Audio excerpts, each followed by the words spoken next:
హైదరాబాద్ నగరంలో అర్ధరాత్రి వేళ పోలీస్ జీపులు సైరన్లతో వేగంగా వెళ్తున్నాయి. 3 నెలలలో ఇది 4వ హత్య. అందరూ సాఫ్ట్వేర్ ఇంజనీర్లే. ఒంటరిగా వెళ్తుంటేనే చంపబడ్డారు. ఇన్స్పెక్టర్ అభిరామ్ మృతదేహాన్ని పరిశీలిస్తున్నాడు. విచిత్రం ఏమిటంటే శవం పక్కన ఒక తెల్లని గులాబీ ఉంది.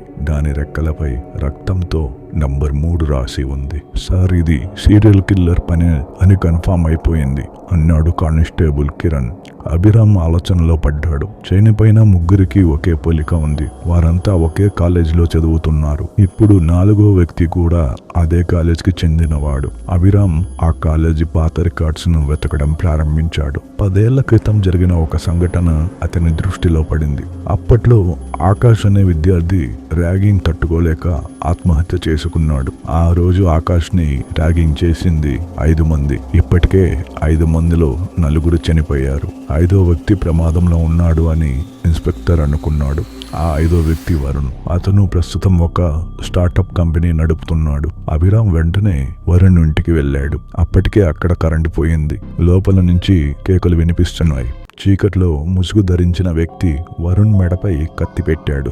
ఆగు అని అభిరామ్ అరిచాడు. ఆకాష్ కోసం ఇదంతా చేస్తున్నావు కదా, నువ్వు అతని తమ్ముడివి కదా అజయ్ అన్నాడు అభిరామ్. ముసుగు తీసిన ఆ వ్యక్తి నవ్వాడు. అతను అజయ్ కాదు, అతను కాలేజీలో అందరికీ ఇష్టమైన లైబ్రేరియన్ ప్రసాద్ ఆవేశంగా, ఆకాష్ నా కొడుకు. వాడు చనిపోయినప్పుడు వీళ్ళంతా నవ్వుతూ ఉన్నారు. అందుకే 10 ఏళ్ళు ఆగాను. వీళ్ళందరూ సెటిల్ అయ్యాక సంతోషంగా ఉన్నప్పుడు వీళ్ళని చంపాలని ప్లాన్ వేశాను. ఈ వరుణ్ వల్లే నా కొడుకు చనిపోయాడు. వరుణ్ భయంతో వణికిపోతున్నాడు. ప్రసాద్ కత్తిని గట్టిగా పట్టుకున్నాడు. వరుణ్ వైపు దూకబోయాడు. సరైన సమయం చూసుకొని అభిరామ్ గాల్లో కాల్పులు జరిపి ప్రసాద్ ని పట్టుకున్నాడు. ప్రసాద్ ని పోలీసులు అరెస్ట్ చేశారు. వరుణ్ ప్రాణాలతో బయటపడ్డాను అని అతని కన్నీళ్లలో ఆ పాత తప్పు తాలూకా భయం స్పష్టంగా కనిపిస్తుంది. అభిరామ్ బయటకు వస్తుండగా ప్రసాద్ తన జేబులో ఉన్న ఆఖరి తెల్ల గులాబీ కింద పడేశాడు. దానిపై నెంబర్ 0 అని ఉంది. కేసు సాల్వ్ అయిందని అభిరామ్ స్టేషన్ కి బయలుదేరాడు.